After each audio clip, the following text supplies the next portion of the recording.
นางอนัตตาวิปัสสนาภาวนาหาหันยอดธรรมอนัตตา2 ชั่วโมงเต็มก่อนนี้นางปฏิบัติกุกรรมในเขาพร้อมกันไว้สาเยตนา3 เจ้าก่อนพุทธังที่พุทธาเจ้านั้นผู้เจมีเฮาคาไว้คาออกสาธุธรรมังที่ธรรมานาตาเจ้านั้นผู้เจมีเฮาคาไว้คาออกสังฆังยาริยาแปดเจ้านั้นผู้เจมีเฮาคาไว้คาออกต่อสืบกาเฮาติเลยดูคันธาเปิงดีพระตราสังขากรอิมาหังอัตตาภาวังพุทธัสสะปาริจาชามิกาติอันธาพาเปิงพี่แยมในดูตันพุทธาเจ้าเฮาออกอิมาหังอัตตาภาวังธรรมัสสะปาริจาชามิกาติอันธาพาเปิงพี่แยมในดูตันธรรมะเจ้าเฮาออกอิมาหังอัตตาภาวังสังคัสสะปาริจาชามิกาติอันธาพาเปิงพี่แยมในดูตันอาริยสังขารเจ้าเฮาออกต่อสิกว่าเฮาก็อ่อนกันเนาะผู้หลวงที่ปุญญาก็ปันโตอริยเจ้ากุเจ้าก่อนอริยเจ้ากุเจ้าค่ะในยามเมื่อไหร่ก็ดีอันข้าวอ่ำหูเสเลตั้งกามลงสามเปิงไหลวนพิษไหลลาพิษไหลเหตุพิษมาเจอนานแค่นดอ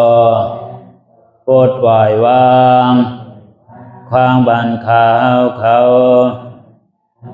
อย่าให้เป็นอันตรายลงอันเหตุมาโผนิปานันสกันติคโนมโนกัมมังวสีกัมมังกายกัมมังแสมมุเรวนพิศลาปิตัวเอปิพิมาติอาริยะเจ้าภูเจ้าสวรรค์พ้นความไม่ถินไม่ใช่นำกองการนั้นขินนิยามในจึงข้าวก็บินเสียสมมาเขาปวุนทีวิสิตาธรรมะตังโดอาริยะเจ้าเขาภูเจ้าสวรรค์พ้นความไม่ถินไม่ใช่นำกองการนั้นขินนิยามในจึงสังวาเจ้าเขาภูเจ้าภูบายอกิเขาภูก็ภูโกนแสมมุเรวนพิศลาปิตัวเอปิพิมาติตนตัวสาวตั้งหลังนั่นในสังพยามโยนั่นในสังในก็ภูสังเป็นอันตรายเหตุมรรคผลนิพพานเจ้าไหวใส่ให้ทัศนานสีภาวตระปันยาได้เป็นอันตรายให้จำมาผลนิพพานตอนนี้กว่าวันตามเมื่อตาเฮจงกันอาหันทุกข้าทุกข้าเป็นอนัตตาเยาเดียวอนัตตาตาเปอัตตาที่วิจิกิสาเกลียสานั่นเลยมดสิ่งเก่งหายกว่าในภาวะสัตว์ในอังแผงมันคือเลยห้าไหวผลยันห้าขามปุยนิพพานก็เย็นขันภัยสกรรมหลวยตาเนาะสาธุอ่อนตั้งเนี่ยก็เขาที่นั่งสร้างด้วยกรรมดรานั่นเนี่ยก็คือเขานั่งขากายกดขากวาทับดังขาไส้นั่นก็ขาไส้ทับดังขากวาก็ได้อันเท่าไรคำได้ยินในห้องสุดท้ายไม่หยาดอันเท่านั่งรับตาอย่าปีสันอย่าปีคอนนั่งมันดีหรือมันห้องหับอันที่เวทนาที่มากนั่นดีนั่นห้องว่าเป็นภาวนาไม่หยาดแล้วก็วันนั้นในเรื่องอันมันสั่งถูกนั่นเข้าหลุดเลยนางขาไก่กุดเนี่ยมันหับไหลแห้งดีทั้งสองภายเพราะมันกันนักภายไรภายหนึ่งเนี่ยแห้งหับมันพวกใครไรนั่นเรียกห้องว่าเป็นภาวนาไม่หยาดเรียกว่าคือนางขาไก่กุด นั่นแหละมันพอดินเนี่ยมันดิมันกึ่มดีเนี่ยก็คือดีก็คือต่างนั่นก็ต่างภายเดียวย่ำไปหันทุกข้ามไปหันเจ็บเตือนเนี่ยก็ต่างด้วย2 ภายพอมหาปริญ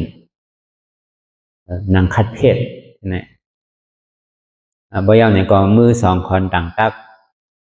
บ่ยาวเนี่ยไว้ตัวเขาซื้ออย่างนี้เข่งน่ะอย่างนี้ยันน่ะบ่ยาวเนี่ยเขารับหูเนอเปิดยานปีญาเอามือเข้าใจดีๆเอาอิดสร้างตื้อกำน้ำรับตาเนอเปิดยานปีญาอยากตัวที่มันนอวิญญาณถ้าใจเดียนเขาผู้นั้นไหลเสียนอันไหนที่มันพูดบอกเกิดขึ้นเป็นมานั่นไหนก็เราหมอว่าเป็นอนัตตาได้อ่อนตั้งเขาไปหันเจ็บไปหันทุกข้าไปปองใจเนื้อหน้าตาเนี่ยก็ด้วยดีร่มเธอใจเขาอ่อนตั้งเธอใจเขายาวเธอใจออกยาวเธอใจเขาลึกเธอใจออกลึกเขาเปิดออกตายเขาเป็นออกลูกป้องเกิดแยบตายไหนใช่ว่าเขาตัวหลอกลายๆไงเขามีหยาดตั้งหันจือใจหยาดตั้งวนจือใจหันเฉพาะที่มันอุปเปิงพองมันได้ตั้งแต่ซีโอต่อไปจินนั่นมีอะไรพองละในที่ว่าเป็นเฮามีเฮาเตียนเฮาอุปเปิงพองมันชี้จังไปเนี่ยเขาย่อมออกกลมได้ออกย่อมเขากลมได้ป้องย่อมเบียบกลมได้เบียบย่อมป้องขึ้นในกลมได้แต่ว่าเขาย่อเนี่ยก็มันออกก็หัวมันจิตตายออกย่อเนี่ยเขาขึ้นในหัวจิตตายพอตายก็เกิดย่อก็ตายพอทุกข้าที่ก็เกิดตายก็ปนอะไรบอกอ่ะเพราะฉะนั้นอันทำไมกันเวลานั้นในเหตุการณ์ปนตายที่เกิดตายทั้งเพราะมันได้เกิดได้ตายทั้งก็ห้อมทุกข้าก็เพราะนั้นแหละนี่ป่านนั้นว่านั่นมันมีเจมันเป็นตีเมืองนิจาเป็นตีเมืองสันติสุขะเป็นตีเมืองอมตะธาตุอันห้องพอมาให้กันเวลาอย่างนี้เขาตีไรสังกว่าเขาตีไรยาอมตายห้องว่ายาอมตะก็เลยแสงเนี่ยก็เป็นยตนาแก้วแม่3 เปิงตรายตนาสังขายตนาแก้วแม่3 เปิง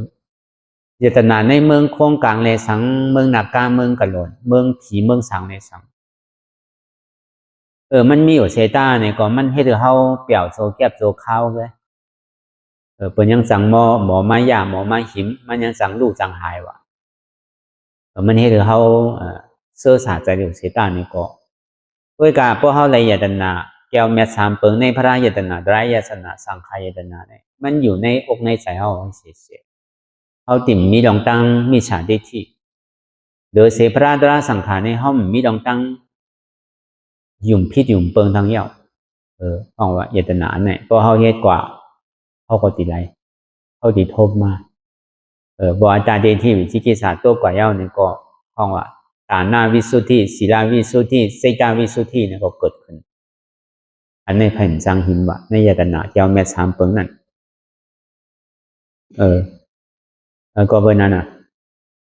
การเรียนเฮามาเฮ็ดการอยู่ห้องยามมันเดี๋ยวนี้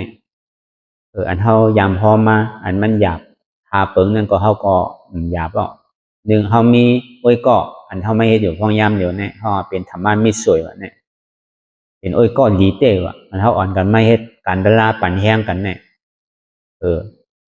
อันนี้เป็นโอ้ยก็อันแจดว่ะ2มาเนี่ยเฮาซ้ำสิได้ใกล้ถ่อมตราเสียจ่าว่ะ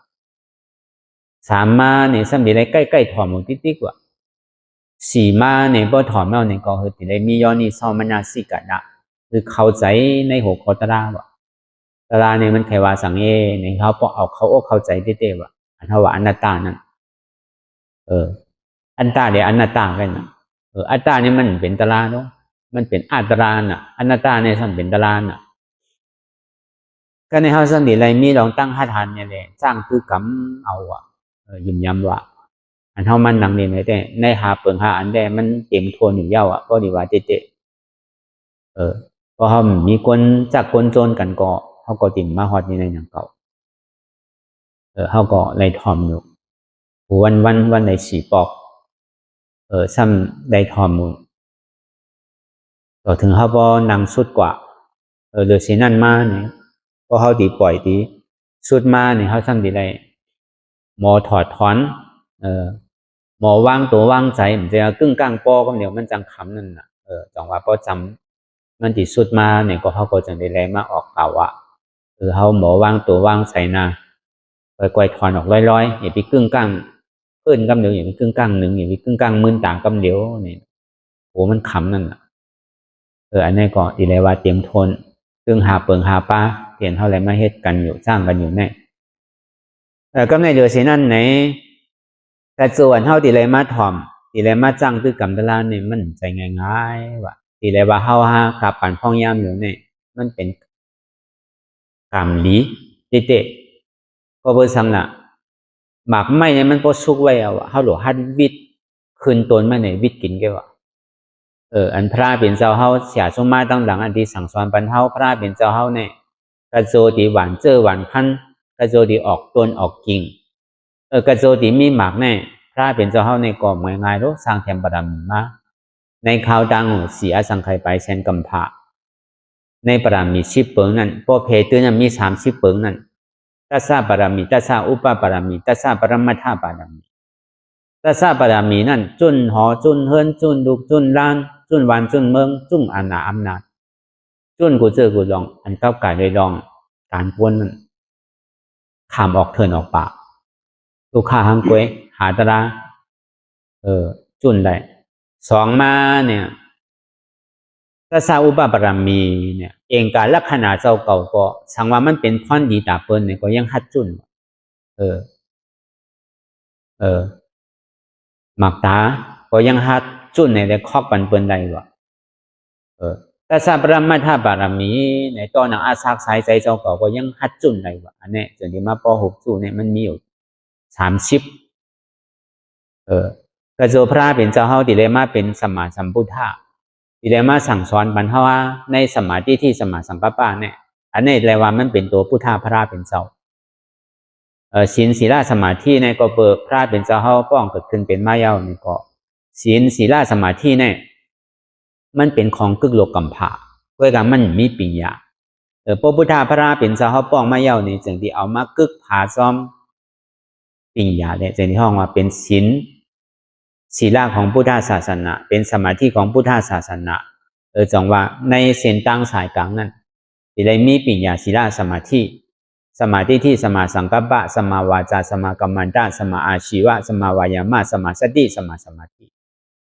เพราะว่าเตก็ตัวพุทธะคัมภราเป็นเจ้าเฮานี่ก็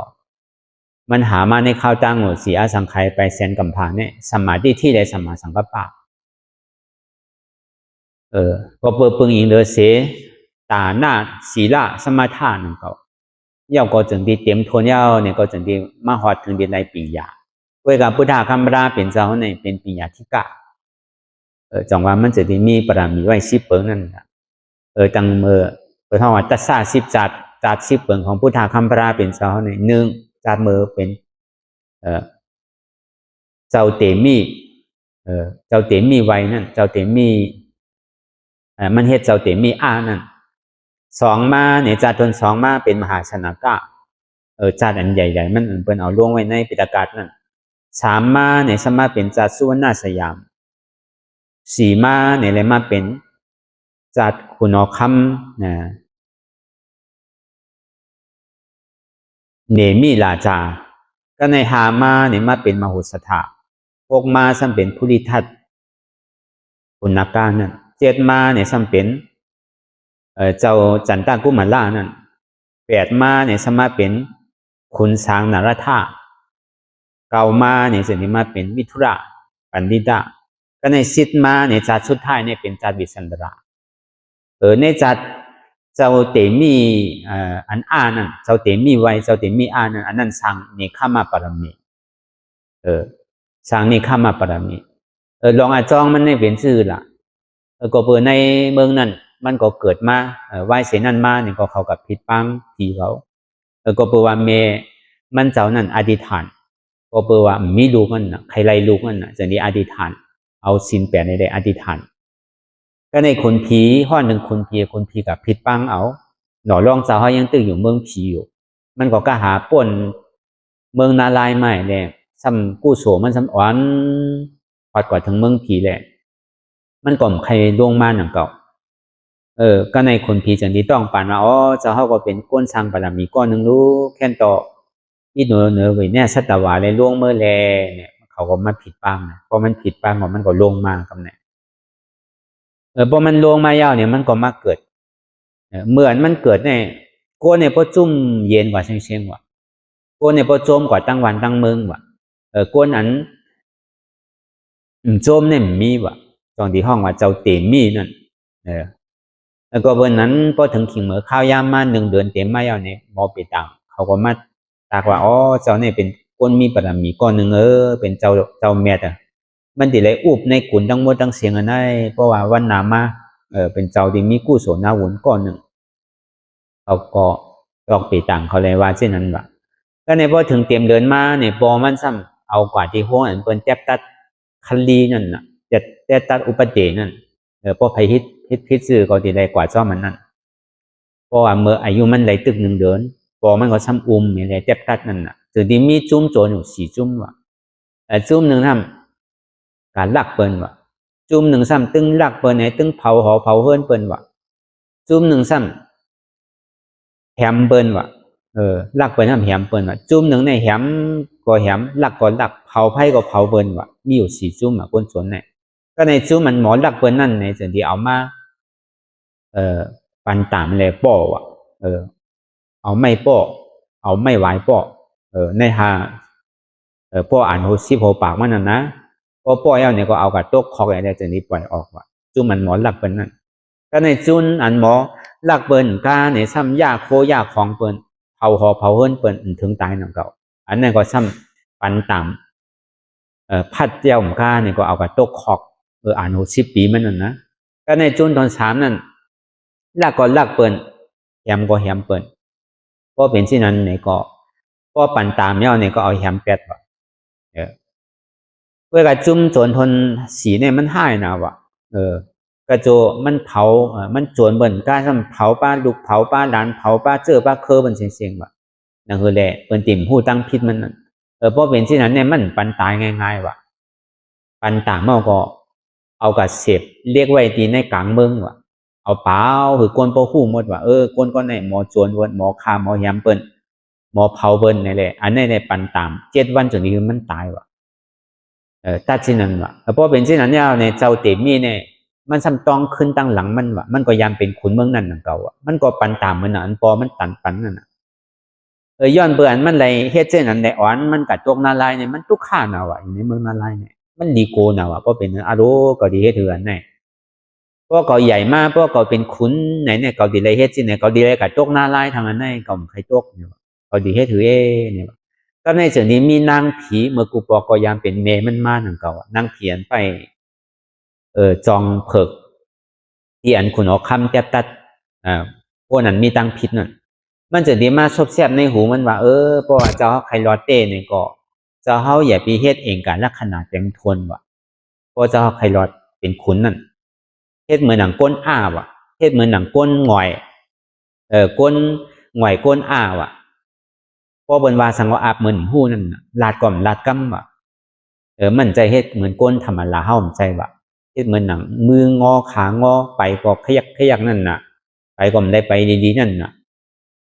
เอาตั้งแต่นั้นมามันก็เฮ็ดสินั้นเต้ว่ะ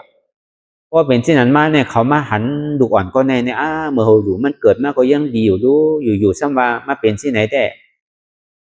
เฮาดิจามมันตัวว่ะเขาก็จามแต่จามนาว่ะหึงมาเนี่ยปันมันอึบนมเป็นปอกว่ะบางปอกก็ตึงวันก่อนปันมันกินว่านมเนี่ย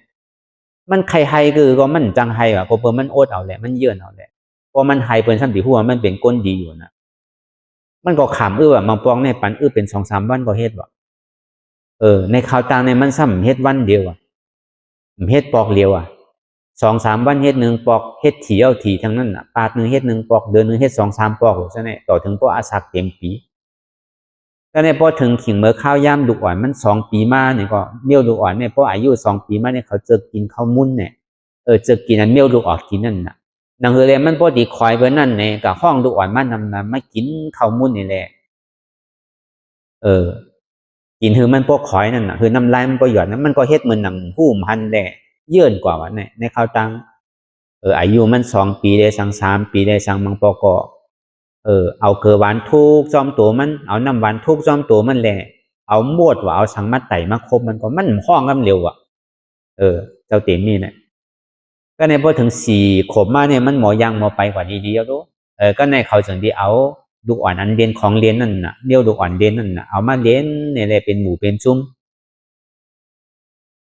คือมันพออะไรขอยนั่นน่ะถึงพอใครเรียนน่ะมันก็เยอะนะว่ามันก็เรียนซ้ำเขาตัวที่นั่นแกว่าเฮ็ด10,000ไปเลยว่าในก็ข้าวตั้งในมันใจว่าเฮ็ดปอกเดียววัน2 วันเฮ็ดถี่กันน่ะมันใจว่าเฮ็ดปอกเดียวก็ย่อมใจว่าในข้าวตั้ง4 ปี5 ปีก็ในพอ5 ปี6 ปีมาเนี่ยมันปอกอยู่ที่รับสิ่งมืดๆเนี่ยก็ปล่อยอยู่อะไรเอาก้นห้องอะไรเหมือนหนังก้นเฮาใกล้หยอกกันนั่นน่ะอยู่มืดๆไอ้ห้องเหมือนหนังเป็นผีเป็นสังนั่นน่ะดูอ่อนเนี่ยใกล้ตกใจเนาะอยู่อะไรมีเสียงห้องหลังๆมาเนี่ยก็ตกใจว่ะบางปอกเนี่ยเอาจ้างเนี่ยปล่อยเข้ามาเนี่ยจ้างอันตกมันปล่อยเข้ามาเตียนรับสิ่งมันก็มีไว้นำเพราะว่าติว่ามันก็ทำตองเลยเสียงมันยาวไว้ก็เบอร์นั้นนะต่อถึงอายุมัน1 ขวบ 2 ขวบ 3 ขวบขึ้นต่อถึง17 18ว่ะเมื่อขิงขาข้าวยำตึกเป็นบ่าวในก็เอาอันนั่งยืนทางลีแหละมากามาผ่อนมายามาเกามันเนี่ยมันก็เยื่นเอาเนี่ยคือมันมีใจจับใจเปลี่ยนเนี่ยก็ในถึงที่กำเนิดสุดมาเนี่ยเขาจะได้มาเปลี่ยนหมอไปต่างเนี่ยมาเปลี่ยนลองตั้งใต้ขึ้นว่าลูกสาวเนี่ยมันเป็นกะรากินนี่เมื่อหูหลูมันซ้ำใต้ว่าที่เป็นคนแมดว่ะก็ในคำว่ามันเป็นมังกรลามันเป็นมังกรลาแต่พอเปลี่ยนที่ไหนจริงๆเนี่ยมันจังเป้บานเป้เมืองเขาว่ามันจังเป้เจ้าขุนเนี่ยว่ะก็อยู่ที่ไหนเนี่ยเจ้าขุนหมอตายเนี่ยว่ะ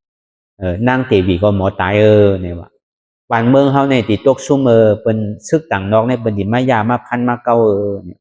เพราะว่าขุนเมืองตีตายเขาซ้ำกูตายนั่งเขาว่ะจังเฮ็ดซื่อว่ะซ้ำตีเลยเฮ็ดซื่อล่ะเพราะเป็นนั้นตีได้กับพังดิบว่ะตีแล้วกับพังดิบว่ะก็ในพ่อแม่มันได้ยินแล้วเนี่ยมันพร้อมว่ะเมื่อเขาไขไลในเขาซ้ำย้อนเตย้อนน่ะถึงตีไรมาเป็นดูเขาเต้ในซ้ำนี่กับพังดินดิบเนี่ยขำพร้อมเนี่ยว่ะมันก็กะให้ถึงผมมันมาไล่ก้นหวานก้นเมืองเป็นย้อนก็กะเด็ดเฮ็ดสินั่นเพราะเป็นนั้นก็คาดีย้อนคือมันอยู่หมอก7 ปีว่ะโยกคือมันเป็นขุน7 ปีว่ะคาดีเอาหยานคายแหละมันพอดีปอกขึ้นมาเหมือนเก่าเนี่ยมันเป็นไรเนี่ยว่ะก็มันเป็นไรก็ย้อนใน7 เดือนว่ะ7 เดือนก็มันเป็นไรว่ะถึงดีกำนึงสุดมาเนี่ยย้อนใน7 วันเนี่ยเพราะฉะนั้นคุณเอาคำก็จะดีว่า7 วันเนี่ยมันหืนหนังเก่าเพราะเป็นนั้นเนี่ยก็เขาก็โยกยองมันเป็นขุนเอามันแอววันแอวเมืองเอากูเจอกูลองโยงเป็นขุนยาวนี่ก็1 วัน 2 วัน 3 วัน 4 วัน 5 วัน 6 วัน7 วันเนี่ยก็มันยังตึงเหมือนเก่าว่ะก็ในถึงกำดึงสุดมาเนี่ยมันเตรียม7 วันเนี่ยว่ะจังเฮ็ดซื่อเขาก็เอากวนนั้นหอล่อนั่นนี่ก็เอามันกว่าพังหรอกเนี่ยว่ะเอากว่าตั้งวันตกเนี่ยว่ะป่าจ้าผีรีบเนี่ยมันมีตั้งวันตกว่ะมันใจเป็นมังกรละก้นเมียวเนี่ยเป็นกะรากินนี่เอาเมื่อพังไปแล้วเนี่ยว่ะมันใจเป็นก้นปกติเอาว่ะเนี่ยก็เป็นนั้นในก็เมมันเนี่ยให้ห้องในน้ำตาเพราะใครออกเดินว่ะก็เนี่ยมันเข้ามาในใจมันว่าอาโรเกาดินลาได้ห้าเนี่ยว่ะก็เมเกาดีตายในเนี่ยเกาดินลาดก็เมห้าเนี่ยก็เนี่ยอยู่มาเนี่ยมันจะดีคุกใจอะไรวะอย่าปีเฮ็ดที่นั้นวะเต็มมีเนี่ยว่ะเมื่อพอเยือนมาอะไรอยู่17 18 ปีเนี่ยเมื่อที่มาก้านเมื่อในห้าเนี่ยมันก่อมจังเฮ็ดเธอก็มันก็เยื่นเอาเลยโอดเอาเลยต่อถึงเขาเพราะเอามันกว่าก็ในผีว่าซ้ำซ้อนใจอันก้นลากล่อนั่นกว่าตั้งออกบ่ำกว่าตั้งตกเพราะกว่าตั้งออกเราเนี่ยก็ถ้าขุดขุมมันเนี่ยก็มันก็จังดีก็ในมันป่วนหวานป่วนเมืองอะลูกมีเขา2 ก้อกันน่ะพอมีเขา2 ก้อยาวมันจะดีเย็ดขาเหยียดมือมันเนี่ยแหละมันได้1ได้ตวงมาในข้าวตั้ง10เจนจาด้วยข้าวตั้ง17 ปีปลาย11 เดือนเนี่ยเขาว่ามันก็งอขางอมือเหยียดขาเหยียดมือโยกตัวลอยเลยมันกว่าแล้วก็ในมันจะดีกับทำว่าเมื่อคุดสังเมื่อเฮียนั่นเกาดิคุดคุมไม่แลดิพังเจ้าใจเจ้าเตมีว่าเจ้าใจเตมีมันก็ทำให้อย่างไรดิพังของมันเป็นกะลากินนี่มันดิเป้วันเป้เมืองเป้ขุนเป้เจ้าก็เบอร์นั้นเนี่ยคาคุดเดคาดิพังเมื่ออย่าไปพังเอาวะ เจ้าซ้ำเป็นภัยหล่ะเนี่ยว่าเขาก็เป็นลูกใจขุนใจนั่นน่ะเนี่ยขุนใจเตมีน่ะอ๋อบ่เป็นที่นั้นเนี่ยเจ้าเฮาปอกมือเจ้าไม่แลเจ้าเฮาดีอยู่รุ่นไหนเนี่ยว่าก็ปอกยาวว่าเปิ้นก็ฮักเขายาวว่าสิที่เป็นลูกเปิ้นบ่ลืมเขาออกเปิ้นบ่ดีแฮมเขาตายก็ดีปอกมือหยังเนี่ยว่าก็ปอกเนี่ยว่าก็ดีเขาเถินเข้าปากแกเนี่ยว่าก็ดีหาตะลาแกเนี่ยว่า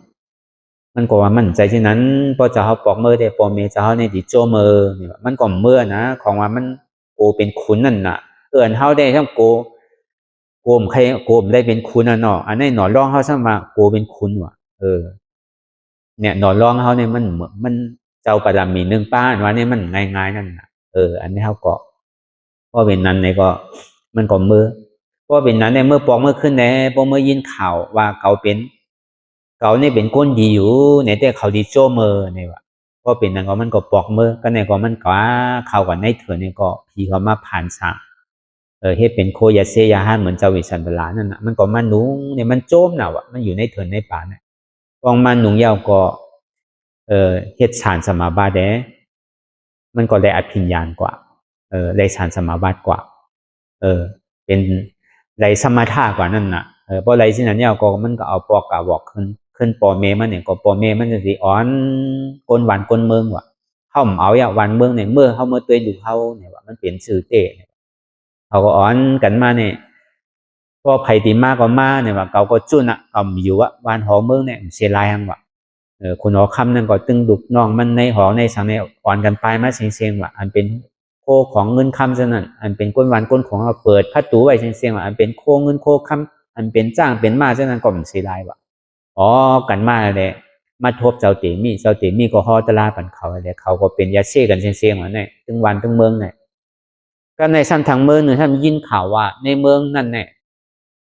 เขาดีอังมาตึกว่าเขามีก้นสืบแต้นเย้าว่ะเขาดีอังมาเอาจ้างเอามาเอาก้นมาตึกก็มาหันเงินคำมาหันจ้างมาหันเพื่อนเปิดประตูไว้ก็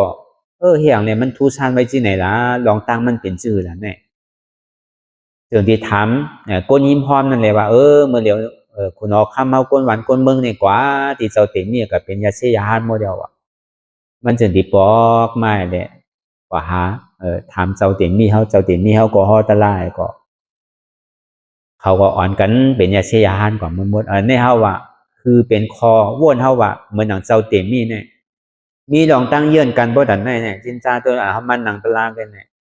เจ็บมาปบ่องคันในก็เฮายังไอ้พื้นไข่เนื้อเนี่ยเฮ็ดชื่อทางเจ้าเต็มมีเนี่ยเฮ็ดเหมือนหนังก้นเฮ็ดเหมือนหนังก้นหงอยเฮ็ดเหมือนหนังก้น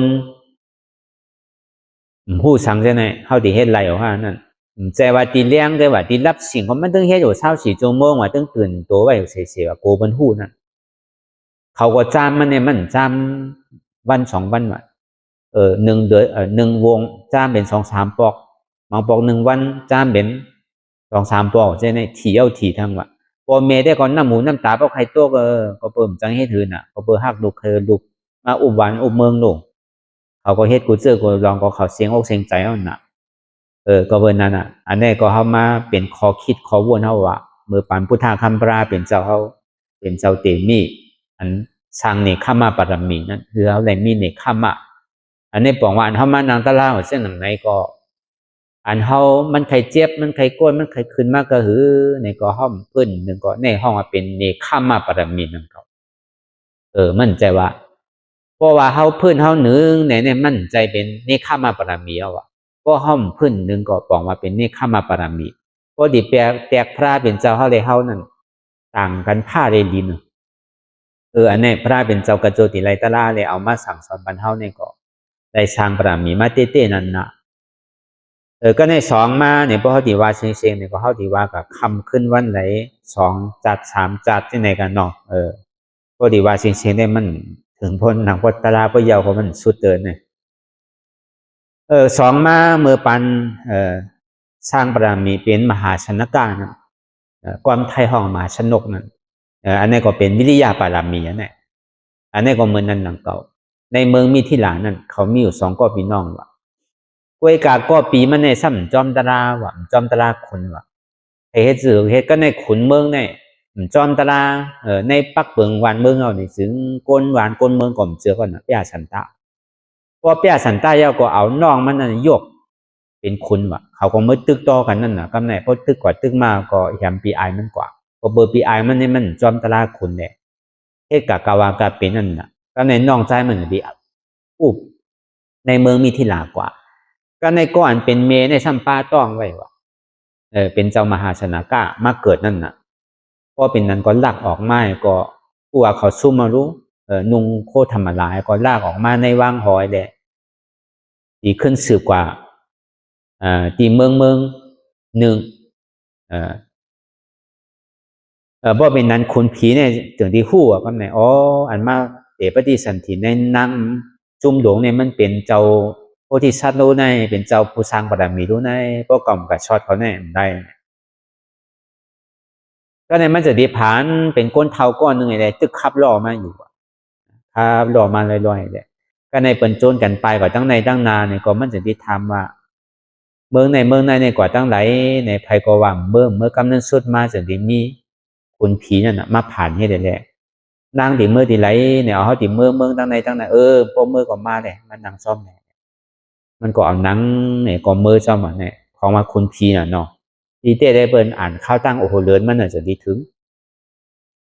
ก็เปิ้นนั้นแหละมันก็กำเดี๋ยวไปก็ถึงเมืองเลี้ยงมาบ่ก็ถึงเอาเมืองนั้นพอเป็นนั้นมาเนี่ยก็จะนี้มีปุ่งหน้าในเมืองนั้นนี่แหละ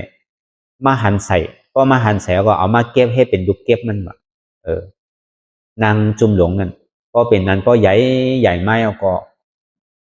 ซ้ำเป็นป่าหม้อข้าว่ะนั่นปุ่งหน้านั่นซ้ำหมอสอนปีญาตั้งหู้ในกัดแขนนาว่ะ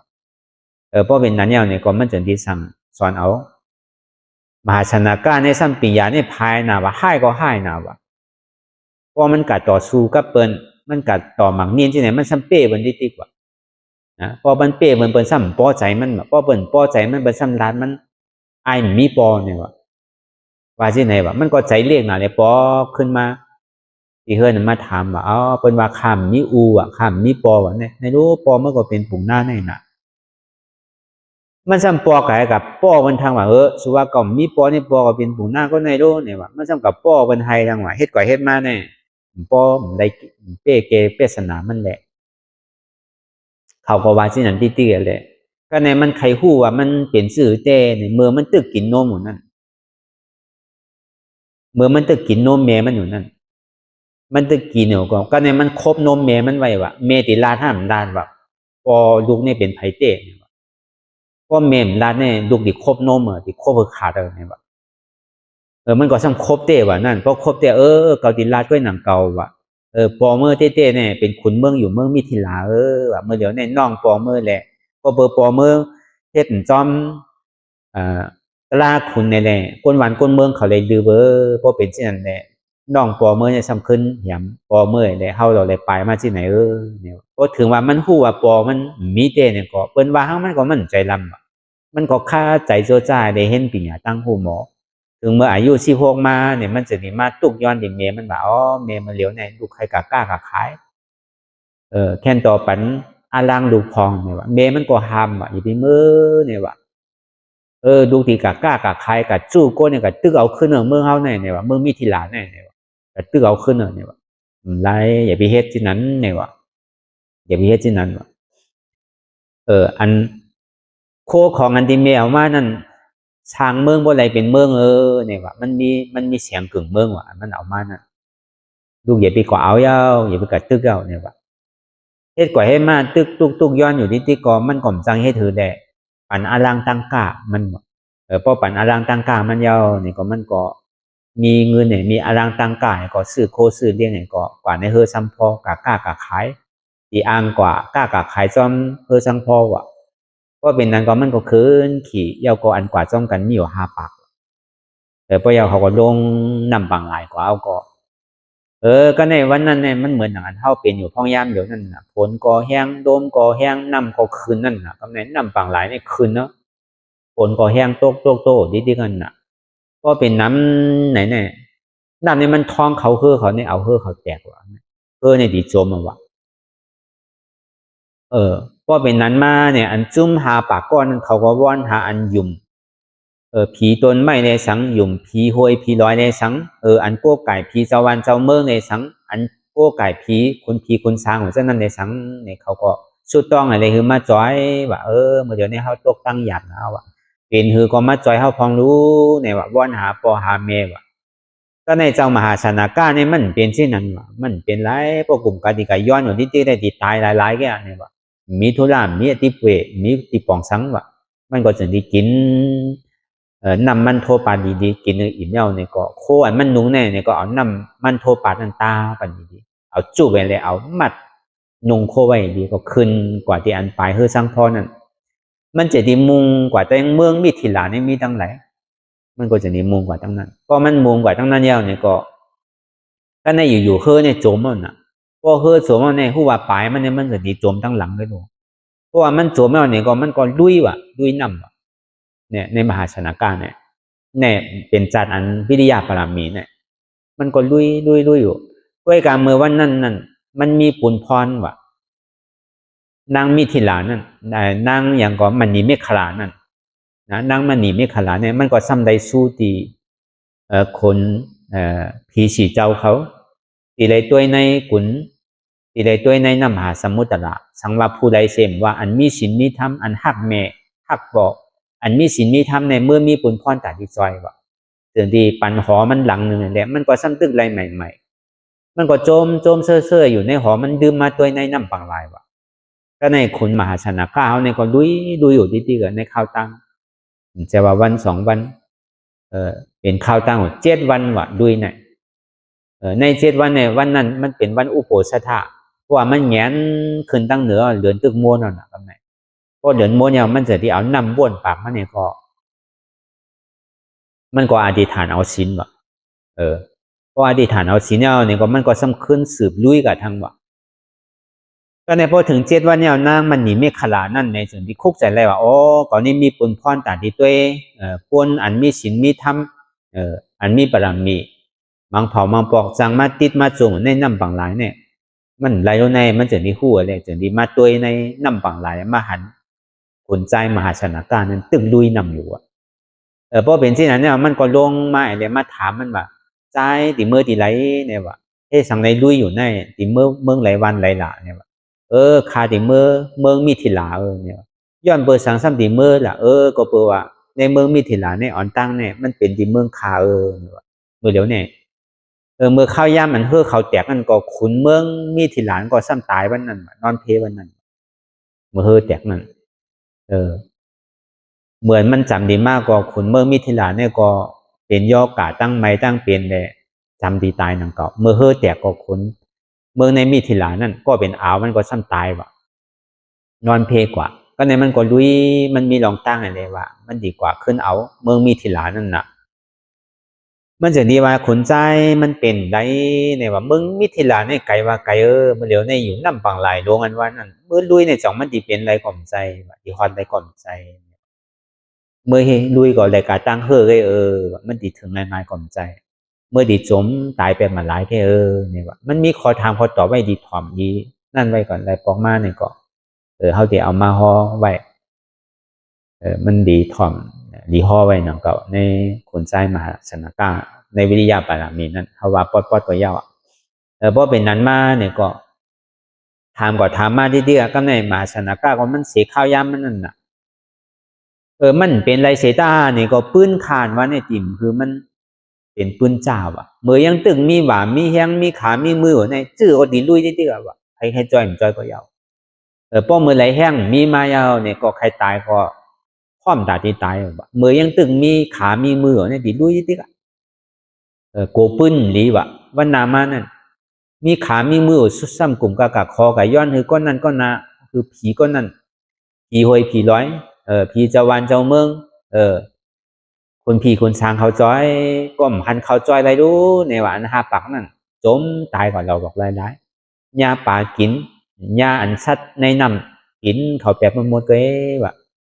พอเบอร์นั้นในคำย้อนสุดต้องในเขาก็ดุยก็เขายังป้วนมาต่อถึง7 วันเหมือนไหนว่ะย้อนเบอร์นั้นเนี่ยนางเฮือได้ปื้นขาดีลีเนี่ยยังตึงมีขาดีมือดีก็ดีดุยที่ละเป็นก็ดุยที่ละก็เป็นนั้นมาเนี่ยก็แค่อย่างห้ามเป็นไผ่ในเนี่ยว่ะทางก็ซ้ำเหมือนก้นเนี่ยว่ะ เป็นก้นเมียวหือว่าเป็นผีเมียวหือว่าก็เป็นนางมันนี่เมฆขลาว่าก็มีปุนพรตาดิมาตัวน้ำปังหลายเนี่ยก็มีปุนพรตาดิมาจอยก้นนั้นตกสมุนแน่นปังหลายก้นนั้นมีผู้หมอผู้กลุ่มเกจูบอมเมเลี้ยงดูลุ่มลาปอมเมมีศีลมีธรรมนั่นก็มีปุนพรมาจอยเพราะเป็นนั้นก็ดีอ่ะเพราะว่านางเพราะว่าปีเฮานางเฮาตีจอยเนี่ยก็จอยป้อมจอยก็ใครเมื่อที่ไรก็เมื่อเฮาตีสืบลุยเนี่ยมันเสียข้าวยามมาอุกกันเนี่ยว่าที่ไหนวะนางมันหนีเมฆลาก็จังดีเพราะที่ไหนก็ตีจอยกว่าเนี่ยมันจังดีเขากับออมกับกอดเนี่ยกับอุ้มมันนั่นอุ้มมันขึ้นมาเพราะอุ้มมันขึ้นมายาวเนี่ยเพราะมันเมื่อนังเมอุ้มลูกว่ะเพราะว่ามาเตอร์ใส่ตัวนางมันหนีเมฆลาเนี่ยเพราะเหมือนหนังยุ่งกุยว่ามันโอ้มันอ่อนเสียทีมันได้กินสังมันได้ยั่งคือดื้อเห่อมาในข้าวดัง7 วันมันก็รับกว่าคำเดียวว่ะเขาก็ซ้ำยามเป็นเมลูกันมากหนังเก่าวันนั้นน้ำมันนี่ไม่ขลาดนั้นเพราะเป็นนั้นยาวเนี่ยก็ในวันผล7นั่นเขาก็สร้างโจเขาคุณเอาข้ามเย้าเนี่ยก็เขาจังดีในเมืองมิถิลาเนี่ยจังดีเปิ่งป่าว่ามันเป็นไรบ้านเมืองเฮาเพราะมันมีขุนเนี่ยบ้านเมืองเปิ่นเพราะเปิ่นคู่เนี่ยเปิ่นสิมาตึกเนี่ยมันซ้ำมีนางสาวไว้ก้อนหนึ่งว่ะมีลูกสาวชื่อว่านางซิมบารีว่ะเฮาตีเฮ็ดซื่อเนี่ยว่ะมีก็เลยที่กึ่งตานว่ะตัวเนี่ยก็เลยก็ซ้ำกึ่งตานว่ะอันลูกอันพองเมืองเขาลูกอามาตเขาเช่นนั้นลูกปุ๋งหน้าอันมีชื่อมีเสียงลูกสะเทเขาเช่นนั้นก็เลยก็ใครไรนั่นน่ะมันมีปัญหาไว้กันนะมีปัญหาซื่อเนี่ยก็ใครแก้ปัญหาอะไรเนี่ยมันจะยอมเป็นนะก็เลยก็ไม่แก้อะไรว่าปัญหานั้นก็เขากับหานางสิมบารีนางสิมบารีมีปัญญานะว่ะก็เลยก็มันเธอก็ว่ากว่าหามันนั่งเนี่ยอันนี้ก็มันดีถอมไว้นะก็ในมหาชนการเนี่ยเพราะว่านั้นมันยาวน่ะก็เพราะนั้นในพอเป็นที่นั้นมันกึ่งตาในเขาโดดปล่อยมาว่ะปล่อยมาออกแต่พอปล่อยมาออกกับยาวเนี่ยเพราะว่ามันก็กึดเฮิร์นไหลก็นั่นน่ะที่ได้เป็นเจ้าโผนางสิมบดีเขาดีโยอนเป็นคุณว่ะก็ในพอมันปล่อยเข้าก่อนในวันในเมืองเย้าพอภายเฮิร์นลูกอามาดกว่าได้สังลูกพ้องเมืองกว่าได้สังเขาก็มองว่ามันกว่าตั้งไรมันดีมาดีเขาก็มานั่นก็ว่ากว่าที่ดีกว่ามาตัวนั้นพอเป็นนั้นมาเนี่ยก็นั่งมันนี่เมฆลานั่นจึงกับว่างไว้ที่แผ่นหินที่โซนเซอร์ก่อนนั่นจึงที่ผักเพียนที่ไปที่นั่นเอาลุ่มลาไว้ว่ะลุ่มลาเจ้าแน่ยินดีก็ในพอมันก่อนนอนในแผ่นหินโซนเซอร์นั่นก็ในมานั่นในแดนเขาโซนเซอร์เมืองมิถิลาเขาอ่ะแดนเขาก็จอมโกนในแดนมาจอมก็ในมากึดอยู่ที่แผ่นหินที่เจ้าอันมหาชนะข้ากึดอยู่นั่นก็มากึดยาวเนี่ยก็เป็นก้นในเอาที่เป็นขุนเมืองเฮากว่าที่ได้เป็นเจ้าโพอันของนางสิมบารีเนี่ยที่ได้เป็นขุนเมืองเฮาสืบต่อกว่าเนี่ยก็ในเขาก็กึ่งกลางห้องมันเตือพวกคือยาวนี่ก็เขาก็กับเปิงด้วยผ่าตีนมันนั่นเองการลักษณะมันไรวะมันที่ได้มันถูกที่ได้เป็นเครือขุนวะเพราะเป็นนั้นเนี่ยเขากับห้องมันว่าใจลูกอะไรเนี่ยเพราะว่ามันลูกไม่ยาวเนี่ยมันหันมาหันโกนเน้นนำแบบบนในใจเนี่ยมันวนว่ากำเนิดเราดีตกเป็นคุณเนี่ยว่าเนี่ยวะเราดีได้เป็นคุณมันก็เฮ็ดเหมือนนำโจมยังไงได้ซ้ำขึ้นผมพามาในสืบนอนทางวะเป็นเช่นนั้นก็ในพออยู่มากกว่าซ้ำห้องทางไหนตื่นมากก็ตื่นมากเขาจะดีเป่าปีเป่าสังไงได้เมื่อเดี๋ยวเนี่ยคุณเมื่อเขากลมนี้ตีมาโยกจะเขาเป็นคุณเมื่อเมื่อเดี๋ยวตีมาอาภิเสียกันจะเขาเป็นคุณเมื่อคุณเมื่อสูงซ้ำกว่าไรเนี่ยวะคุณเมื่อเขาได้นอนเพกว่าเย้านี่ก็สืบแกนวะพอเป็นเช่นนั้นมันจะดีห้าเปล่าเขาก็ห่างเคิงกันมันโยกยองมันดีในส่วนเสื้อนั้นโยกเป็นคุณกำนันกำเดียวก็เป็นนั้นก็เอาปอกมาหวานมาเมืองปอกมาหวานมาเมืองเอานี่ก็เมียว่าปรมีเขาเลยเฮ็ดสร้างไว้ซ้อมกันน่ะนางสิมบารีในห้างนี้น่ะว่ะเพราะว่ามันมาหันนางสิมบารีเอานางสิมบารีก็หันมันเอาแน่เพราะว่ามาหันมันเอาเนี่ยก็เพราะตามธรรมดาได้พอกลใจโยได้ก็มันติเป็นเมฆเขาเนี่ยมันชื่อก็มันติยุ่มใส่มันติกะยับมือจุงมือก่อนนะ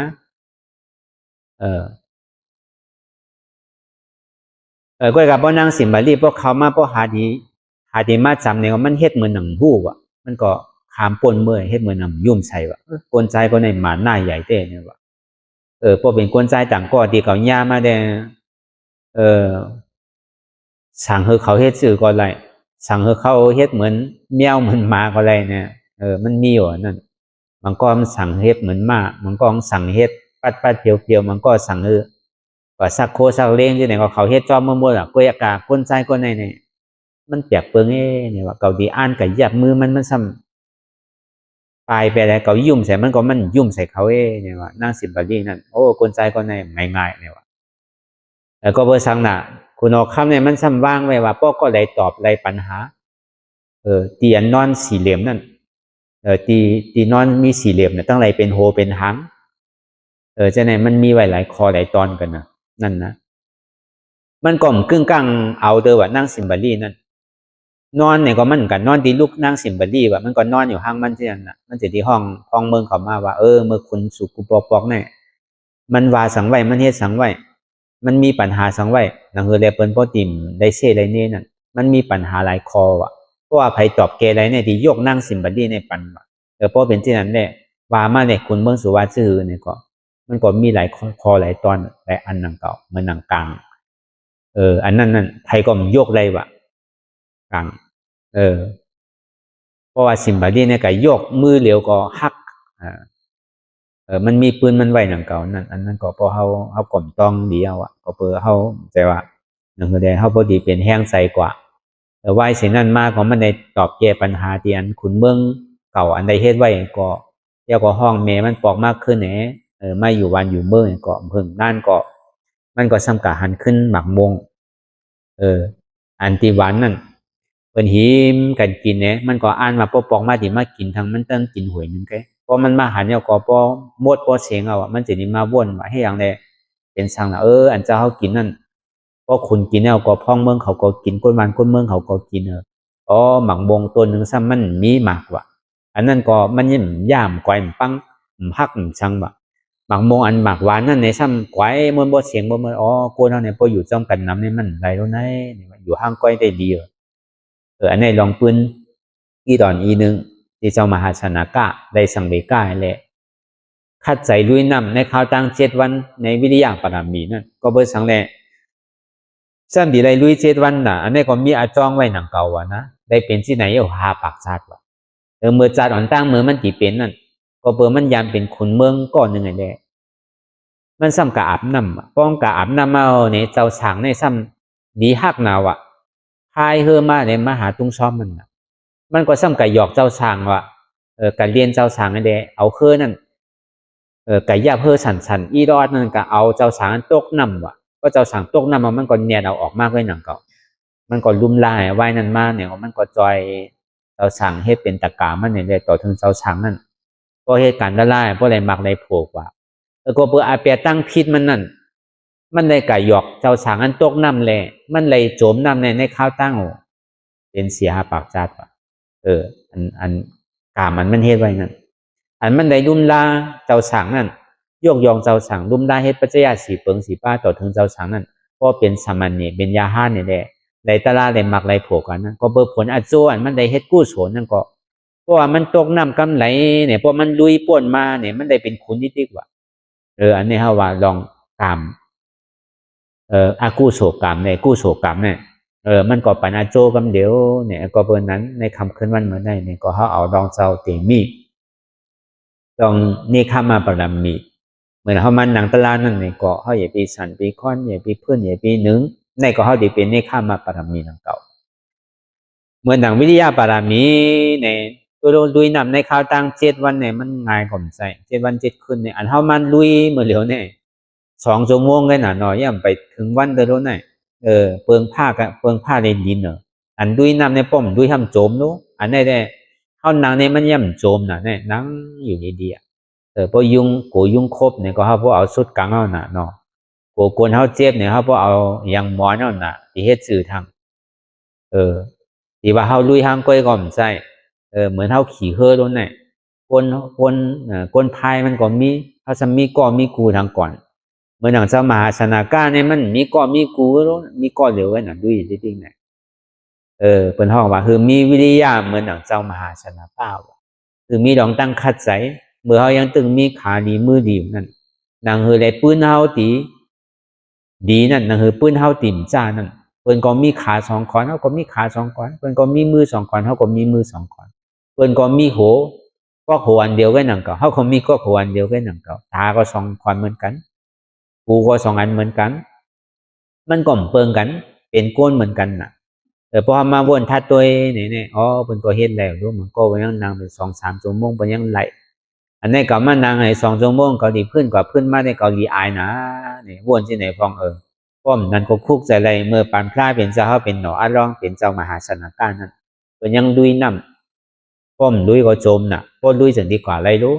มันใจว่าวัน2วันน่ะเป็นข้าวตั้งเฮาได้ลุย5 มินิก็จมเอากะเฮาว่าแต่1 มินิก็รอได้โยเฮาลุยในหนองเขียวในตัวลุยตั้งในกว่าผังนาก็มันตั้นถึงผังนามันจมลงเอาอันนี้ก็เป็นแห้งใส่เฮาเนี่ยเมื่อจากปานพุทธคัมราเป็นเจ้าเฮาเป็นหนออรองเตียนเป็นเนคขมาปรมีวิทยาปรมีวิทยาปรมีนั่นเนี่ยก็เฮาว่าเฮารู้เฮ็ดไรอยู่เฮ็ดไรอยู่นำเก่าเฮ็ดไรเก๋ก็เฮ็ดเก๋ก็ไรเก๋เฮ็ดนำก็ไรนำเมื่อน่ะเฮานางตะลาเนี่ยก็วิทยาปรมีอันว่านั้นพอมาหนังยาวก็เป็นคือก็ยาวป้อมมันไปถึงขิงถึงข้าวถึงยามเนี่ยเกาติมลูกพอตะลาเนี่ยมันไปสุดมันก็ติมีนั่นน่ะ11 วันเนี่ยเป็นคือก็ยาวเกาถึงติ่มใครเกาถึงปอกเคินเดสัง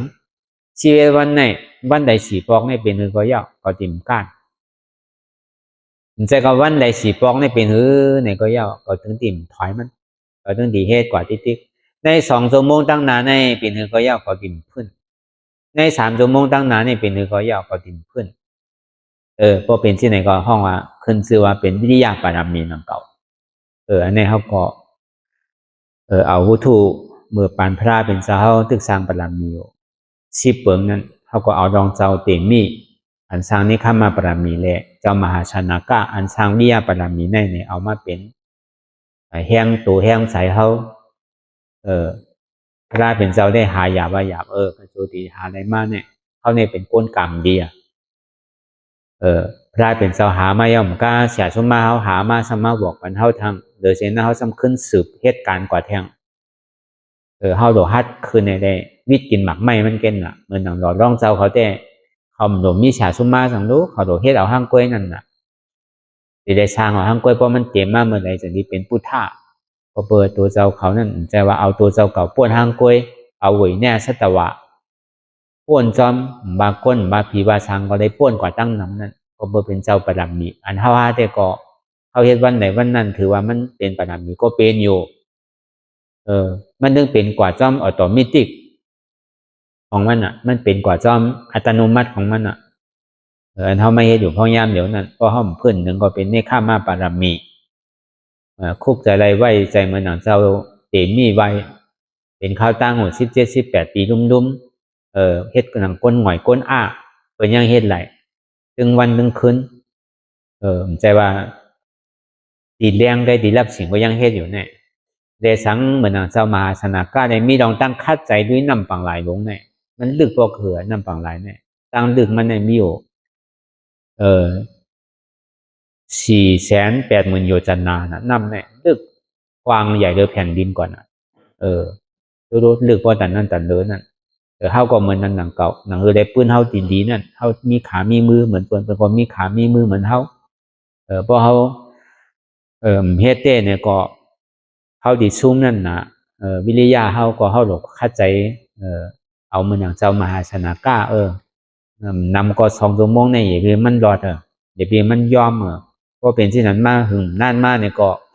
มันเต็มทนมายาวเนี่ยก็เฮาก็มันติถึงวันนึงเจ้ามันอะไรว่ามันติดอะไรมันใครฮอดมันติฮอดแล้วก็เพราะนั้นเนี่ยก็คือเฮาวนทัดสังตัวตั้งแต่ที่โหต่อไปตินเรียนเท่าที่สืบกันตัวอนัตตาวิปัสสนากว่าตั้งนานนั้นทางก็คือเฮาฮัดจุนตัวจุนใจหรือเฮาฮัดจุนเจ็บตัวเฮานั่นก็มั่นใจของเฮาเตะอย่าไปหักตัวป้นตีน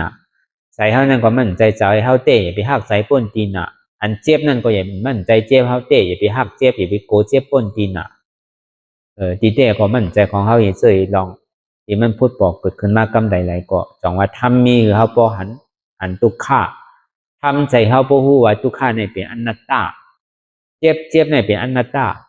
โหก็บ่ใจขาก็บ่ใจมือก็บ่ใจโตก็บ่ใจก็บ่ใจเป็นอนัตตา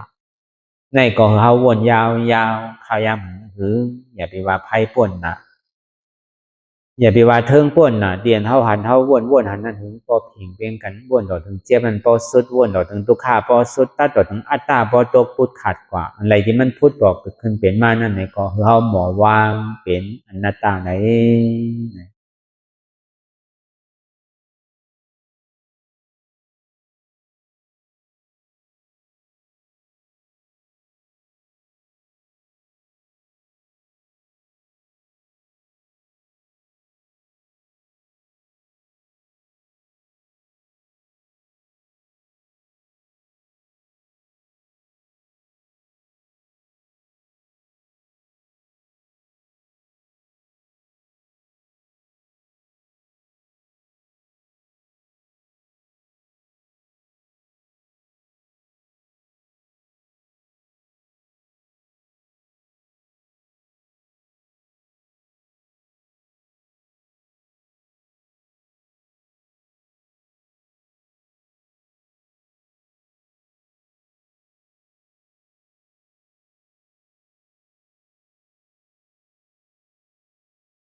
ลองตั้งอันเป็นอยู่กุเซอกุยาย้ายข้องคำไว้ที่ใส่หูถอดถอนออกที่ใส่หูมันออกเสียงก่อนสภาวะอะไรก็ดีลองตั้งอะไรก็ดีอันเกิดขึ้นมาที่อยู่ตัวที่ใส่ที่เจี๊ยบสนั่นถอดถอนออกที่ใส่หูมันออกเสียงสภาวะยุคาสีเปิงสนั่นเจ็บเทียนโตกอดเนตสั่นไหวโคมไต่ไม่กัดอ่อนแข็งสู้ตุนทรัพยายจึงอยากเป็นดูสภาวะยุทาสีเปิงสนันตีหนังทานกว่าผู้ทรัพย์ตีอัตตากว่ายึดว่ามีโตมีใสมีเจ็บสนันเอาบ่วางเป็นอนัตตาไหลลองแสนพ่องบิวอยู่อันเฮาว่นลึกว่นเลยอยู่เป็นเดิมเป็นลาวอยู่ซึ่งในสาวถอดถอนออกตีใส่หูมันออกเสียงก่อนยอมกึดยอมออกยอมลงอันเฮ็ดให้เฮายินดียินให้เสื่อมอารมณ์เสื่อมถึงใสถึงคอไว้ตีมันยืดไว้ตีมันเป็นทุกขานั้นควรปล่อยวางออกที่ใส่หูมันออกเสียงก่อนลองเสื้อเป็นทุกข้าเลยลองย้อนถึงใสหลายๆอย่างมันเกิดขึ้นมาตีตัวตีใสตีเจียบสนั่นควรวางย่อเสียงก่อนก่อยค่ายย้ายลายหนึ่งพื้น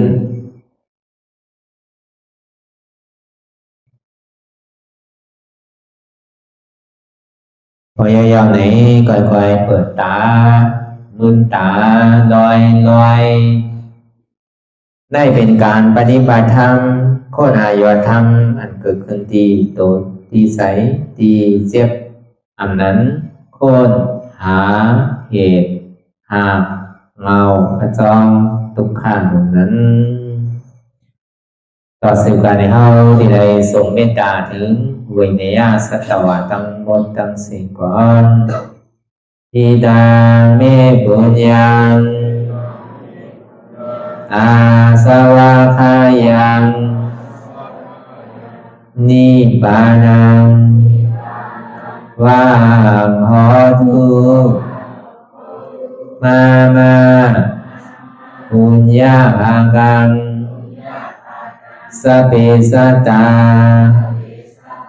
สัมมาลาภันตุ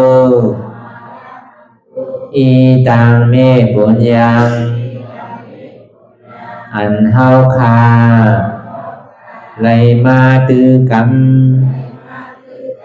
ปฏิบัติ